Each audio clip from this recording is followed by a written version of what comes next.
ఈరోజే వైకుంఠ ద్వాదశి ఎంతో పవిత్రమైన మహిమాన్వితమైన రోజు. ఈరోజు ఈ కథను విన్నా, చెప్పినా, చదివినా జన్మల పాపాలు తొలగి కోటి జన్మల పుణ్యం వస్తుంది. వైకుంఠ వాసం కలుగుతుంది. అష్ట ఐశ్వర్యాలు, భోగ భాగ్యాలు కలుగుతాయి. వ్యాస భగవాన్లు చెప్పిన ఆ మహిమాన్వితమైన కథను ఇప్పుడు ఈ వీడియోలో తెలుసుకుందాం. పూర్వకాలంలో పురంధరుడు అనే ఒక సోమయాజి ఉండేవాడు. ఆయన త్రికాల సంధ్యావందనం చేసేవాడు. దొరికింది తినడం తప్ప వేరొకటి తెలియని మహాభక్తుడు అతను. అటువంటి భక్తుడికి చాలా కాలం సంతానం కలగలేదు. పురంధరుడు భగవంతుణ్ణి చాలా కాలం ప్రార్థించగా వయసు బాగా పెరిగాక ఒక కుమారుడు పుట్టాడు. ఇక సంతోషంతో పురంధరుడు శ్రీవారే మా ఇంటికి వచ్చారు అనుకుని ఆ బాలుడికి మాధవుడు అని నామకరణం చేశాడు.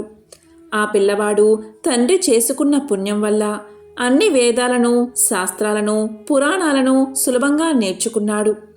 చాలా జాగ్రత్తగా జీవితాన్ని పరమ పవిత్రంగా గడుపుతున్నాడు. అటువంటి పుణ్యాత్ముడికి కలి ప్రభావం వల్ల ఒక విచిత్రమైన కోరిక కలిగింది. పట్టపగలు మహాపతివ్రత అయిన భార్య ఉంది. సూర్యుడు ప్రకాశిస్తూ ఉండగా మిట్ట మధ్యాహ్నం అతను భార్యా సంగమాన్ని కోరుకున్నాడు. మాధవుడు తన భార్య దగ్గరకు వెళ్ళి, నీతో సంగమించాలనే కోరిక నాకు ఎక్కువగా ఉంది అని అడిగాడు. దానికి ఆమె ఇలా పలుకుతుంది, స్వామి, సూర్యుడు ప్రకాశిస్తూ ఉండగా మనిషి జన్మ ఎత్తి యజ్ఞోపవీతం వేసుకుని సంధ్యావందనం చేస్తూ ఇంట్లో తల్లిదండ్రులు ఉన్నారన్న జ్ఞానం లేకుండా మిట్ట మధ్యాహ్నం వేళ భార్యా సంగమం కోరుతున్నావా? ఇది చాలా పొరపాటు, మహాపాపం. సూర్యుడు అస్తమించాక చీకటి పడితే కానీ భార్యా సంగమం చేయకూడదు. కాబట్టి ఓపికగా ఉండండి అని పలికింది. కలిపురుషుడు ఇంతటి మహానుభావుణ్ణి కూడా భ్రష్టు పట్టించాడు. కాబట్టే ఇలా జరుగుతుంది. అప్పుడు భర్త ఇలా పలికాడు, నాకు తీవ్రమైన కోరిక పుట్టింది. దాన్ని ఓర్చుకోవడం నాకు సాధ్యం కాదు అన్నాడు. దానికి భార్య ఇలా పలికింది, నీవు ఈ పాపానికి ఒడిగట్టకు. ఇంట్లో అత్తామామలు ఉన్నారు, అగ్నిహోత్రం ఉంది, దేవతార్చన సంపుటి ఉంది. ఇంతకుముందు ఎప్పుడూ నేను ఇటువంటి కోరిక వినలేదు. కనీసం ఈ పాపాన్ని నీవు చేసేలోపు నేను ఇంటి నుండి బయటకు వెళ్ళిపోతాను. నీళ్లు తేవడం అనే కారణం అత్తా మామలకు చెప్పి నేను నదీ తీరానికి వెళ్తాను. నీవు నదీ తీరానికి రా అని పలికింది భార్య. ఇక భార్య వెనకాలే భర్త వెళ్తూ ఉన్నాడు. నదీ తీరానికి బయలుదేరాడు. ఇక కలిపురుషుడి ప్రభావం వల్ల ఎంతో విచిత్రం జరిగింది. ఆయన తన భార్య వెంట వెళ్తూ ఉండగా భార్య నీళ్లు పట్టుకుని వెనక్కి తిరిగి వస్తూ ఉంది. అప్పుడు మాధవుడు ఇలా పలికాడు, నేను ధర్మ విచారణ చేశాను. నా మనసు తప్పుదోవ పట్టింది. నేను నదిలో స్నానం చేసి సంధ్యావందనం చేసుకుని వస్తాను. నీవు ఇంటికి వెళ్ళిపో అని భార్యతో చెప్పాడు. ఇక ఆమె భర్త మాటలు నమ్మి ఇంటికి వెళ్ళిపోయింది. ఇక భార్య వెళ్ళిపోయాక అక్కడే నల్లటి బొగ్గు వర్ణంలో ఉన్న ఒక యువతిని చూశాడు మాధవుడు. ఆమె పేరే కుంతల. ఆమె అప్పుడే గోవు మాంసం తిని కళ్ళు తాగుతుంది. ఆమెను చూసి అగ్నిహోత్రం వెలుగుతున్నట్లు వెలిగిపోతున్నాడు మాధవుడు. ఆమె దగ్గరకు చేరి ఇలా పలికాడు, నాకు నీతో సంగమించాలనే కోరికగా ఉంది అనగానే ఆమె ఇలా పలికింది, త్రికాల సంధ్యావందనం చేసే బ్రాహ్మణుడు నీవు. నీకు ఒంటిపై యజ్ఞోపవీతముంది. నీ తండ్రి పేరు నీ పేరు చెబితే ఈ ఊరంతా లేచి నిలబడుతుంది. అంతటి గొప్పవాడివి నీవు. నేను ఇప్పుడే గోవును సంహరించి దాని మాంసం తిని కళ్ళు తాగుతున్నాను. నా లోపల నుంచి భయంకరమైన దుర్వాసన వస్తుంది. మేము చాలా రోజుల వరకు స్నానం చెయ్యం.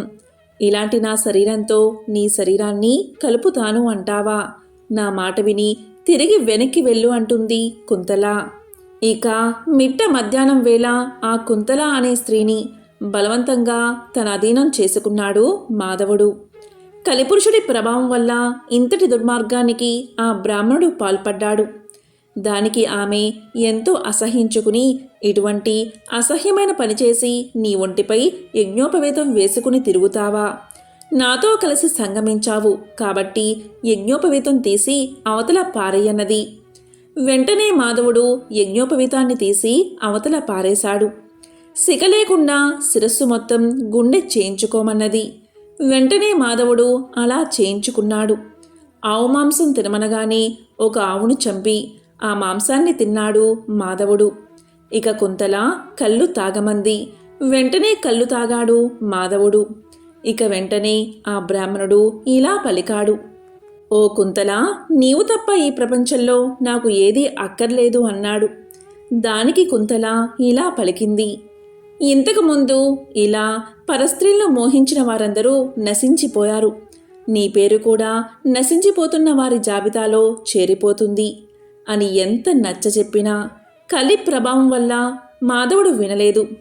కుంతలతో కలిసి తిరగడం మొదలుపెట్టాడు. నీకన్నా సౌందర్యవతి నాకు జీవితంలో ఎక్కడా దొరకదు అని చెప్పి ఆమెతోని జీవితాన్ని గడపసాగాడు. ఇది ఇలా జరుగుతూ ఉండగా కొంతకాలానికి కుంతల చనిపోయింది. కుంతల చనిపోయిందని మతి స్థిమితం చెడి పిచ్చివాడిలా అడవుల పట్టిపోయాడు మాధవుడు. తన భార్యను మర్చిపోయాడు, తల్లిదండ్రులను మర్చిపోయాడు. దీంతో మాధవుడు లేక బెంగ పెట్టుకుని తల్లిదండ్రులు చనిపోయారు. భార్య అనాదిగా మారిపోయింది. బోరున ఏడుస్తూ ఉంది. తల్లిదండ్రులకు జరపాల్సిన కర్మను మాధవుడు జరపలేదు. అలా మాధవుడు అడవుల్లో తిరుగుతూ ఒకనాడు తినడానికి తిండి కూడా లేక పడిపోయి ఉన్నాడు. అటువంటి సమయంలోనే ఉత్తర భారతదేశం నుంచి తిరుమల యాత్ర చేయడానికి ఒక రాజు తన బృందంతో సహా వస్తున్నాడు. ఇక మాధవుడు రాజు యొక్క పరివారంతో కలిసి తాను కూడా బయలుదేరాడు. ఇక మాధవుడికి తెలుసో తెలియకో వెంకటాచలం వైపు నడక మొదలుపెట్టాడు. ఆ పరివారం వెంకటాచలం వెళ్తున్నాం అనగానే నేను కూడా వస్తానని వారితో బయలుదేరాడు. తాను బ్రాహ్మణుడై ఉండి పరివారం తినగా పడేసిన విస్తరలోని భోజనాన్ని తిన్నాడు. అలా వారితో కలిసి వెళ్ళాడు మాధవుడు. అక్కడ వారు కపిల తీర్థానికి వెళ్ళారు. ఎప్పుడైనా సరే తిరుమల వెంకటేశ్వర స్వామిని దర్శించుకునే ముందు కపిల తీర్థాన్ని దర్శించాలి.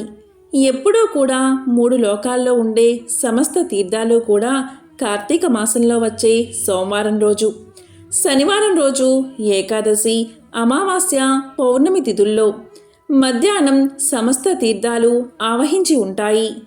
ఆ సమయంలో ఎవరైతే పైనుంచి పడే ఆ తీర్థంలో స్నానం చేస్తారో వారి సమస్త రోగాలు తొలగిపోతాయి. ఆ కపిల తీర్థంలో ఇంకొక గొప్ప శక్తి ఉంది. తల్లిదండ్రులకు తద్దినం పెట్టడం పొరపాటున లేదా గ్రాచారం చేత అజ్ఞానం చేతనో మానేసేటువంటి వారికి మళ్ళీ పితృదేవత అనుగ్రహం కలుగుతుంది. అందులో స్నానం చేసిన వారు పితృదేవతలకు కర్మ చేసిన వారితో సమానం అవుతారు. అంతటి శక్తి కలిగిన ఆ కపిల తీర్థంలో మాధవుడు అనే ఈ బ్రాహ్మణుడు తెలుసో తెలియకో స్నానం చేశాడు. అలా ఆయన స్నానం చేయగానే ఇంతకాలం తల్లిదండ్రులకు చేయవలసిన కార్యం చేయనందువల్ల కలిగిన దోషం తొలగిపోయి పితృదేవతలు సంతోషించారు. ఇక మాధవుడు ఆ పరివారంతో కలిసి వెంకటేశ్వర స్వామిని దర్శనం చేసుకున్నాడు. కపిల తీర్థంలో స్నానం చేసిన పుణ్యం వల్ల వెంకటేశ్వర స్వామి మాధవుడికి దర్శనమిచ్చి ఇలా పలికాడు, మాధవా, నీవు నా భక్తుల్లో ముఖ్యుడవని. అతనికి పాప విముక్తి కలిగించాడు. అలా మాధవుడు స్వామి పుష్కరంలో స్నానం చేసి దేహాన్ని వదిలిపెట్టాడు. కాబట్టి ఎంతో పవిత్రమైన ఈ వైకుంఠ ద్వాదశి రోజు ఈ పవిత్ర కథను విన్నా, చెప్పినా, చదివినా, వినిపించినా జన్మల పాపాలు తొలగి కోటి జన్మల పుణ్యం వస్తుంది, వైకుంఠ వాసం కలుగుతుంది. ఇక ద్వాదశి పాలనకు సంబంధించిన పురాణాలలోని ఈ కథను విన్నంతనే సకల శుభాలు కలుగుతాయి. జన్మల దరిద్రం తొలగి కోటి జన్మల పుణ్యం వస్తుంది. మరి ఆ కథ ఏంటో ఇప్పుడు ఈ వీడియోలో తెలుసుకుందాం. ఈరోజు తప్పనిసరిగా వినాల్సిన కథ ఏంటి అంటే అంబరీషోపాఖ్యానం. పూర్వం అంబరీషుడు అనే రాజు ఉండేవాడు. అతడు పరమ భాగవోత్తముడు, ద్వాదశి వ్రతప్రియుడు. అంబరీషుడు ప్రతి ద్వాదశి రోజు తప్పకుండా వ్రతాన్ని చేస్తూ ఉండేవాడు. ఒక ద్వాదశి నాడు ద్వాదశి గడియలు స్వల్పంగా ఉన్నాయి. అందువల్ల ఆ రోజు పెందలకడనే వ్రతాన్ని ముగించి బ్రాహ్మణ సమారాధన చెయ్యదలిచి సిద్ధంగా ఉన్నాడు. అదే సమయానికి అక్కడకు కోప స్వభావుడైన దూర్వాసుడు వచ్చాడు. అంబరీషుడు ఆ మున్ని గౌరవించి ద్వాదశి గడియల్లో పారాయణ చెయ్యాలి కాబట్టి త్వరగా స్నానానికి వెళ్లి రమ్మని కోరాడు. దూర్వాసుడు అందుకు అంగీకరించి సమీపంలో ఉన్న నదికి స్నానానికై వెళ్లాడు. అంబరీషుడు ఎంతసేపు వేచి ఉన్నా దూర్వాసుడు రాలేదు. ద్వాదశి గడియలు దాటిపోతున్నాయి. అందుచేత అంబరీషుడు తనలో తాను ఇలా అనుకున్నాడు. ఇంటికొచ్చిన దూర్వాసుణ్ణి భోజనానికి రమ్మన్నాను. ఆ ముని నదికి స్నానానికి వెళ్లి ఇంతవరకు రాలేదు. బ్రాహ్మణులకు ఆతిథ్యమిస్తానని మాట ఇచ్చి భోజనం పెట్టకపోవడం మహాపాపం. అది గృహస్థునకు ధర్మం కాదు. ఆయన వచ్చే వరకు ఆగితే ద్వాదశి గడియలు దాటిపోతాయి. వ్రతభంగం అవుతుంది. ఈ ముని మహాకోపస్వభావం కలవాడు. ఆయన రాకుండా నేను భోంచేస్తే నన్ను శపిస్తాడు. నాకేమీ తోచడం లేదు. బ్రాహ్మణ భోజనాన్ని అతిక్రమించరాదు. ద్వాదశి గడియలు మించిపోకూడదు. గడియలు దాటిపోయిన తర్వాత భోంచేస్తే హరిభక్తిని వదిలినవాడవుతాను. ఏకాదశి నాడు ఉన్న ఉపవాసం నిష్కలం అవుతుంది. ద్వాదశి విడిచి భోంచేస్తే భగవంతునకు భోజనం చేసిన దుర్వాసుడుకు కోపం వస్తుంది. అదీ కాక ఈ నియమాన్ని నేను అతిక్రమిస్తే వెనుకటి జన్మయందు చేసిన పుణ్యం నశిస్తుంది. దానికి ప్రాయచిత్తం లేదు అని ఆలోచించి బ్రాహ్మణ శాపానికి భయం లేదు. ఆ భయాన్ని శ్రీ మహావిష్ణువే పోగొట్టగలడు. కాబట్టి నేను ద్వాదశి గడియల్లో భోజనం చేయడమే ఉత్తమం. అయినా పెద్దలతో ఆలోచించడం మంచిది అని సర్వజ్ఞులైన కొందరు పండితుల్ని పిలిచి వారితో ఇలా పలికాడు. ఓ పండిత శ్రేష్ఠులారా, నిన్నటి దినమున ఏకాదశి అవడం వల్ల నేను కటిక ఉపవాసం ఉన్నాను. ఈరోజు స్వల్పంగా మాత్రమే ద్వాదశి గడియలు ఉన్నాయి. ద్వాదశి గడియల్లోనే భోజనం చేయాలి. ఇంతలో నా ఇంటికి దూర్వాస మహాముని వీచ్చేశారు. ఆ మహామునిని నేను భోజనానికి ఆహ్వానించాను. అందుకు ఆయన అంగీకరించి నదికి స్నానార్థమై వెళ్ళి ఇంతవరకు రాలేదు. ఇప్పుడు ద్వాదశి గడియలు దాటిపోతున్నాయి. బ్రాహ్మణుణ్ణి వదిలి ద్వాదశి గడియల్లో భోంచెయ్యవచ్చా, లేక వ్రతభంగాన్ని సమ్మతించి ముని వచ్చే వరకు వేచి ఉండాలా? ఈ రెండిటిలో ఏది ముఖ్యమైనదో తెలపండి అని కోరాడు. అంతటా ఆ ధర్మజ్ఞులైన పండితులు ధర్మశాస్త్రాలు పరిశోధించి విమర్శ ప్రతివిమర్శలు చేసుకుని దీర్ఘంగా ఆలోచించి ఇలా పలికారు. మహారాజా, సమస్త ప్రాణికోటిల గర్భకుహ్రమందు జఠరాగ్ని రూపమున రహస్యంగా ఉన్న అగ్నిదేవుడు ఆకలిని పుట్టించి ప్రాణుడు భుజించిన చతుర్విధ అన్నమును పచనం గావించి దేహేంద్రియాదులకు శక్తిని ఇస్తున్నాడు. ప్రాణవాయువు సహాయంతో జఠరాగ్ని ప్రజ్వరిల్లుతుంది. అది చెలరేగిన క్షుద్బాధ దప్పిక కలుగుతుంది. ఆ తపము చల్లార్చాలి అంటే అన్నము నీరు పుచ్చుకుని శాంతపరచాలి. శరీరానికి శక్తి కలగజేసేవాడు అగ్నిదేవుడు. దేవతలందరికంటే అధికుడై దేవపూజ్యుడు అయ్యాడు. ఆ అగ్నిదేవుణ్ణి అందరూ సదా పూజించాలి. గృహస్థు ఇంటికి వచ్చిన అతిథి కడజాతి వాడైనా భోజనం పెడతానని చెప్పి వానికి పెట్టకుండా తినరాదు. అందులోనూ వేదాంగ విద్యా విశారదుడు మహాతపస్సాలి సదాచార సంపన్నుడు అయిన దూర్వాస మహాముని భోజనానికి పిలిచి అతనికి పెట్టకుండా తాను భోంచేయడం వల్ల మహాపాపాలు కలుగుతాయి. అందువల్ల ఆయుక్షీణం కలుగుతుంది. దూర్వాసుడంతటి వాణ్ణి అవమానం చేస్తే పాపం సంప్రాప్తమవుతుంది అని విశదపరిచారు. అంబరీష, పూర్వజన్మలో కించిత్ పాప విశేషం వల్ల నీకీ అనర్థం వచ్చింది. నీ బుద్ధిచే దీర్ఘంగా ఆలోచించి నీకు ఎలా అనిపిస్తుందో అలాగే చెయ్యి. ఇక మాకు సెలవు ఇప్పించు అని పండితులు పలికారు. అంతా అంబరీషుడు ఇలా అన్నాడు. ఓ పండితోత్తములారా, నా నిశ్చిత అభిప్రాయాన్ని ఆలకించి వెళ్ళండి. ద్వాదశి నిష్టను విడవడం కన్నా విప్రశాపం అధికమైంది కాదు. జలపానం చేయడం వల్ల బ్రాహ్మణుణ్ణి అవమానపరచడం కాదు, ద్వాదశిని విడవడమూ కాదు. అప్పుడు దూర్వాసుడు నన్ను ఎలా నిందిస్తాడు? నిందించడు. మొదట పుణ్యఫలం నశించదు కాబట్టి జలపానం చేసి ఊరుకుంటాను అని వారి ఎదుటే జలపానం చేశాడు. అంబరీషుడు జలపానం చేసిన మరుక్షణమే దూర్వాసుడు స్నాన జపాదులు పూర్తి చేసుకుని అక్కడికి వచ్చాడు. వచ్చిన వెంటనే ఆ ముని మహారౌద్రాకారుడై కళ్ళ వెంట నిప్పులు కక్కుతూ ఇలా అన్నాడు: ఓరీ మదాంత, నన్ను భోజనానికి రమ్మని నేను రాకుండానే నువ్వు ఎలా భోంచేశావు? ఎంత దుర్మార్గము, ఎంత నిర్లక్ష్యము, ఎంతటి ధర్మ పరిత్యాగివి! అతిథికి అన్నం పెడతానని ఆశ చూపి పెట్టకుండా తాను తిన్నవాడు మలభక్షకుడు అవుతాడు. అలాంటి అధముడు మరుజన్మలో పురుగై పుడతాడు. నీవు భోజనానికి బదులు జలపానం చేశావు. అది భోజనంతో సమానమైనదే. నీవు అతిథిని విడిచి భోజనం చేశావు కాబట్టి నీవు నమ్మకద్రోహి అవుతావే కాని హరిభక్తుడివి ఎలా కాగలవు? శ్రీహరి బ్రాహ్మణ అవమానాన్ని సహించడు. నన్ను అవమానించడం శ్రీహరిని అవమానించడమే. నీవంటి హరినిందాపరుడు మరియొకడు లేడు. నీవు మహాభక్తుడవని అతి గర్వం కలవాడవై ఉన్నావు. ఆ గర్వంతోటే నీవు నన్ను భోజనానికి ఆహ్వానించి అవమానపరిచి నిర్లక్ష్యంగా జలపానం చేశావు. అంబరీష, నీవు ఎలా పవిత్ర రాజకుటుంబంలో పుట్టినావురా? నీ వంశం కలంకం కాలేదా అని కోపంతో నోటికి వచ్చినట్లు తిట్టాడు. అంబరీషుడు ముని కోపానికి గడగడా వణుకుతూ ముకులిత హస్తాలతో ఇలా అన్నాడు: మహానుభావా, నేను ధర్మహీనుడను. నా అజ్ఞానంచే నేనీ కార్యాన్ని చేశాను. నన్ను రక్షించండి. బ్రాహ్మణులకు శాంతే ప్రధానము. మీరు తపోధనులు, దయా దాక్షిణ్యాలు కలవారు కాబట్టి నన్ను కాపాడండి అని అతని పాదాలపై పడ్డాడు. దయాశూన్యుడైన దూర్వాసుడు అంబరీషుడి తలను తన ఎడమకాలితో తన్ని, దోషికి శాపం ఇయ్యకుండా ఉండరాదు.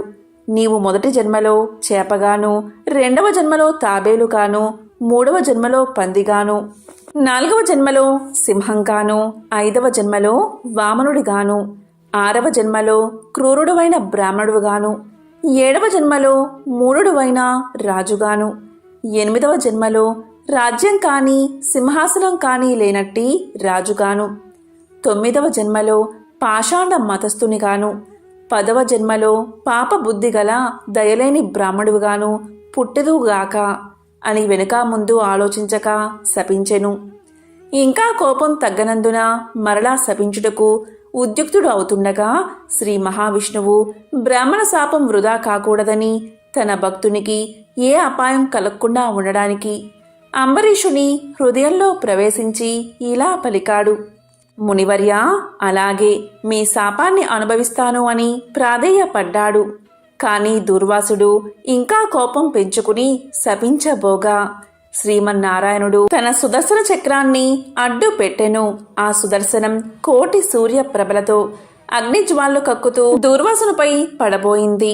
అంత దూర్వాసుడు ఆ చక్రం తనను మసిచేయనని తలంచి ప్రాణాలపై ఆశ కలిగి అక్కడ్నుండి బతుకు జీవుడా అని పరుగుపెట్టాడు. మహా తేజస్సుతో చక్రాయుధం దూర్వాసుని తరుముచూ ఉంది.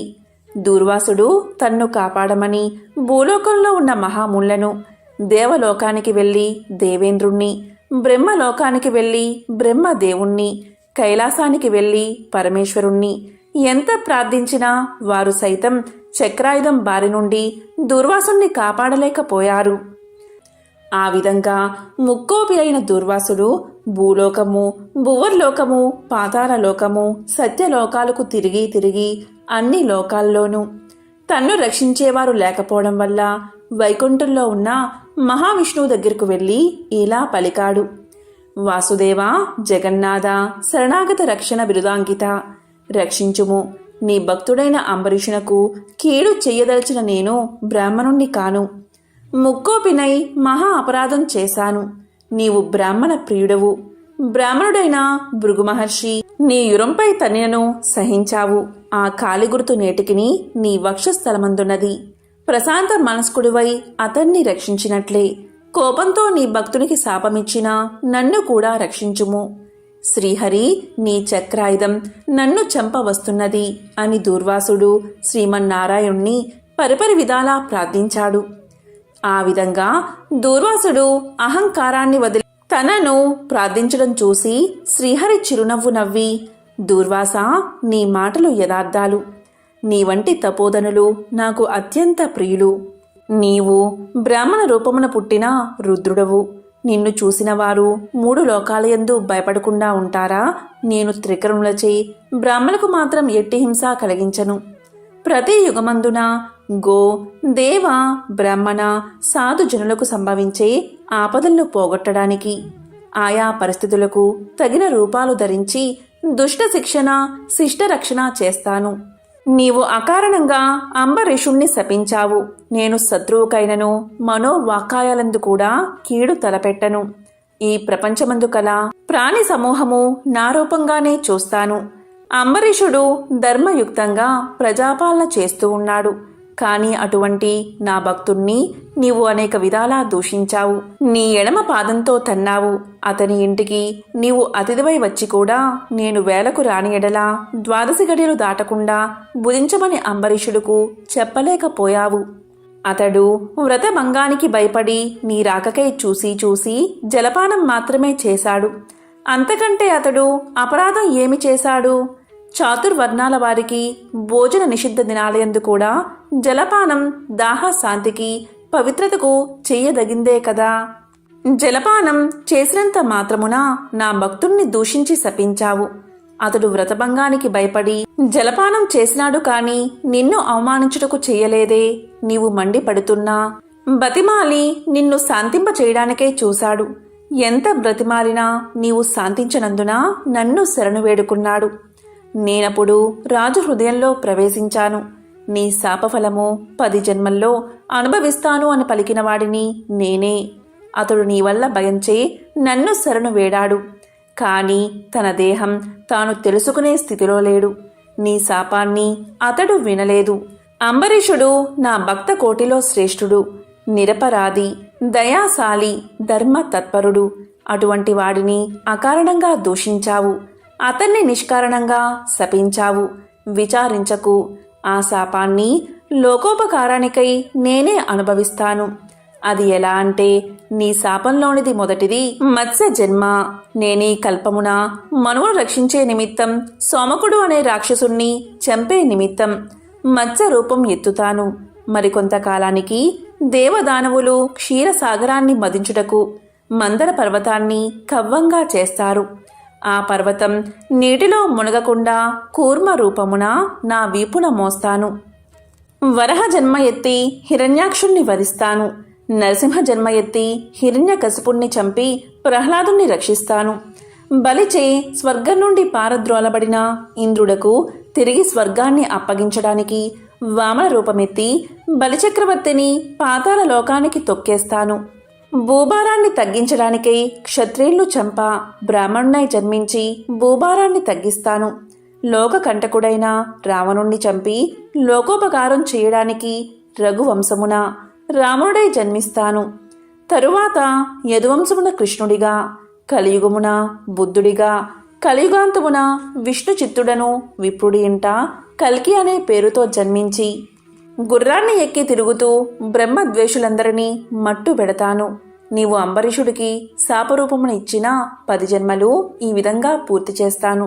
ఈ విధంగా నా దశావతారాలను సదా స్మరించే వారికి సమస్త పాపాలు హరింపచేసి వైకుంఠ ప్రాప్తిని నొసంగుతాను. ఇది ముమ్మాటికి తథ్యము.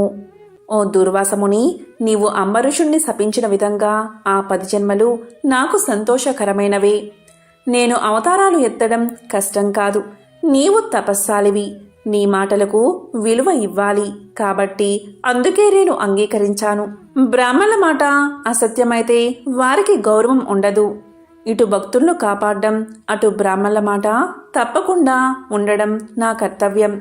నీవు అంబరీషుని ఇంట భోంచేయకుండా వచ్చినందుకు అతడు ఎంతో బాధపడి బ్రాహ్మణ పరివృతుడై ప్రాయోపవేశం మొనర్చాడు. ఆ కారణం వల్ల విష్ణు చక్రం నిన్ను బాధించాలి అనుకుంది. ప్రజారక్షణమే రాజధర్మం కాని ప్రజాపీడనం కాదు. ఒక బ్రాహ్మణుడు దుష్టుడైతే వాణ్ణి జ్ఞానులకు బ్రాహ్మణులే శిక్షించాలి. ఒక విప్రుడు పాపి అయితే మరొక విప్రుడే దండించాలి. ధనుర్బాణాలు ధరించి ముష్కరుడై యుద్ధానికి వచ్చిన బ్రాహ్మణుని తప్ప మరెవరిని ఎప్పుడూ దండించకూడదు. బ్రాహ్మణ యువకుడిని దండించుట కంటే పాతకం లేదు. విప్రుణ్ణి హింసించువాడు, హింసింపచేసేవాడు బ్రాహ్మణ హంతకులని న్యాయశాస్త్రాలు ఘోషిస్తున్నాయి. బ్రాహ్మణుణ్ణి సిగబట్టి లాగినవాడు, కాలితో తన్నినవాడు, విప్రద్రవ్యాన్ని హరించేవాడు, బ్రాహ్మణుణ్ణి గ్రామం నుండి తరిమినవాడు, విప్ర పరిత్యాగం చేసినవాడు బ్రహ్మహంతకులే అవుతారు. కాబట్టి ఓ దుర్వాస మహర్షి, అంబరీషుడు నీ గురించి తపస్సాలియు విప్రోత్తమును అయిన దుర్వాసుడు నా మూలాన ప్రాణ సంకటం పొందుతున్నాడు. అయ్యో, నేను బ్రాహ్మణ హంతకుడిని అయ్యానే అని పరితాపం పొందుతున్నాడు. కాబట్టి నీవు వేగమే అంబరీషుని దగ్గరకు వెళ్ళు, అందువల్ల మీ ఇద్దరికీ శాంతి కలుగుతుంది అని విష్ణువు దూర్వాసుడికి నచ్చచెప్పి అంబరీషుని వద్దకు పంపాడు. అలా దూర్వాసుడు శ్రీమన్నారాయణుడి దగ్గర సెలవు తీసుకుని తన్ను వెన్నంటి తరుముతున్న విష్ణు చక్రాన్ని చూసి భయపడుతూ తిరిగి మళ్లీ భూలోకానికి వచ్చి అంబరీషుని దగ్గరకు వెళ్ళి, అంబరీషా, ధర్మ పాలక, నా తప్పు క్షమించి నన్ను రక్షించు. నీకు నా పైగల అనురాగంతో ద్వాదశి పారాయణకు ఆహ్వానించావు. కానీ నిన్ను కష్టాల పాలు చేసి వ్రతభంగం చేయించి నీ పుణ్యఫలాన్ని నాశనం చెయ్యాలి అనుకున్నాను. కానీ నా దుర్బుద్ధి నన్నే వెంటాడి నా ప్రాణాలు తీయడానికి సిద్ధమైనది. నేను విష్ణువు దగ్గరకు వెళ్ళి ఆ విష్ణు చక్రం వల్ల ఆపద నుండి రక్షించమని ప్రార్థించాను.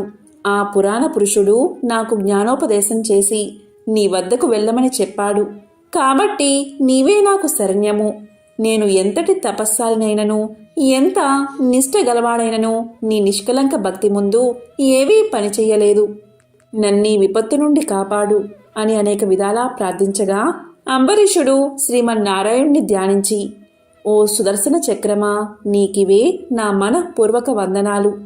ఈ దూర్వాస మహాముని తెలిసో తెలియకో తొందరపాటుగా ఈ కష్టాలు కొని తెచ్చుకున్నాడు. అయినా ఇతడు బ్రాహ్మణుడు కాబట్టి ఇతన్ని చంపకూడదు. ఒకవేళ నీ కర్తవ్యాన్ని నిర్వహించాలి అనుకుంటున్నావేమో, ముందు నన్ను చంపి తర్వాత దుర్వాసుణ్ణి చంపు. నీవు శ్రీమన్నారాయణుడి ఆయుధానివి. నేను ఆ శ్రీమన్నారాయణుడి భక్తుడను. నాకు ఆ శ్రీమన్నారాయణుడే ఇలవేల్పు, దైవము. నీవు శ్రీహరి చేతిలో నుండి అనేక యుద్ధాలలో అనేక మంది లోకకంటుకులను చంపితివి, కానీ శరణు కోరిన వారిని ఇంతవరకు చంపలేదు. అందువల్లే ఈ దుర్వాసుడు ముల్లోకాలు తిరిగినా ఇతన్ని వెంటాడుతూనే ఉన్నావు, కానీ చంపడం లేదు. దేవా, సురాసురాది భూతకోటి అన్నియు ఒక్కటిగా ఏకమైనను నిన్నేమీ చెయ్యజాలవు. నీ శక్తికి ఏ విధమైన అడ్డూ లేదు. ఈ విషయం లోకమంతటికీ తెలుసును. అయినా మునిపుంగవునికి ఏ అపాయమూ కలగకుండా రక్షించమని ప్రార్థిస్తున్నాను. నీ యందు ఆ శ్రీమన్నారాయణుడి శక్తి ఈమెడి ఉన్నది. నిన్ను వేడుకుంటున్న నన్ను శరణు వేడిన ఈ దూర్వాసుణ్ణి రక్షించుము అని అనేక విధాలా స్తుతించడం వల్ల అతి రౌద్రాకారంతో నిప్పులు గక్కుతున్న విష్ణు చక్రాయుధం అంబరీషుడి ప్రార్థనలకు శాంతించి, ఓ భక్తాగ్రేశ్వర అంబరీష, నీ భక్తిని పరీక్షించడానికే ఈ విధంగా చేశాను, కానీ వేరేలా కాదు. అత్యంత దుర్మార్గులు, మహాపరాక్రమవంతులైన మధు కైటబులను దేవతలందరూ ఏకమై కూడా చంపజాలని మూర్ఖులను నేను దుర్మార్గం నీకు తెలుసు కదా. ఈ లోకంలో దుష్ట శిక్షణ, శిష్ట రక్షణకై శ్రీహరి నన్ను వినియోగించి ముల్లోకాల యందు ధర్మాన్ని స్థాపిస్తూ ఉంటాడు. ఇది అందరికీ తెలిసిన విషయమే. ముక్కోపి అయిన దూర్వాసుడు నీపై పగబూని నీ వ్రతాన్ని నాశనం చేసి నానా ఇక్కట్లు పెట్టాలి అని కన్ను ఎర్రజేసి నీ మీద చూపిన రౌద్రాన్ని నేను తిలకించాను. నిరపరాధివగు నిన్ను రక్షించి ఈ ముని గర్వం అణచాలని తరుముతున్నాను. ఇతడు కూడా సామాన్యుడు కాదు. ఇతను రుద్రాంశ సంభూతుడు, బ్రహ్మ తేజస్సు కలవాడు, మహా తపస్సాలి. రుద్రతేజము భూలోక వాసులందరినీ చంపగలదు, కానీ శక్తిలో నాకంటే ఎక్కువేమీ కాదు. సృష్టికర్త అయిన బ్రహ్మ తేజస్సు కంటే, కైలాసపతియగు మహేశ్వరుని తేజస్సు కంటే ఎక్కువైన శ్రీహరి తేజస్సుతో నిండి ఉన్న నాతో రుద్ర తేజస్సు గల దూర్వాసుడు కానీ, క్షత్రియ తేజస్సు గల నీవు కానీ తులతూగరు, నన్ను ఎదుర్కోలేరు. తనకన్నా ఎదుటివాడు బలవంతుడై ఉన్నప్పుడు అతనితో సంధి చేసుకోవడం ఉత్తమం. ఈ నీతిని ఆచరించేవారు ఎటువంటి విపత్తుల నుండైనా తప్పించుకోగలరు. ఇంతవరకు జరిగిందంతా విస్మరించి శరణార్థే వచ్చిన ఆ దూర్వాసుని గౌరవించి నీ ధర్మం నీవు నిర్వహించు అని చక్రాయుధం పలికింది. అంబరీషుడు ఆ మాటలు విని, నేను దేవ గో బ్రాహ్మణాదుల యందు స్త్రీల యందు గౌరవం కలవాడిని, నా రాజ్యంలో సర్వజనులు సుఖంగా ఉండాలి అనే అభిలాష కలవాడిని. శరణు కోరిన ఈ దుర్వాసుని నన్ను కరుణించి రక్షించు. వేల కొలది అగ్నిదేవతలు, కోట్ల కొలది సూర్యమండలాలు ఏకమైన నీ శక్తికి తేజస్సుకి సాటిరావు. నీవు అలాంటి తేజోరాశివి.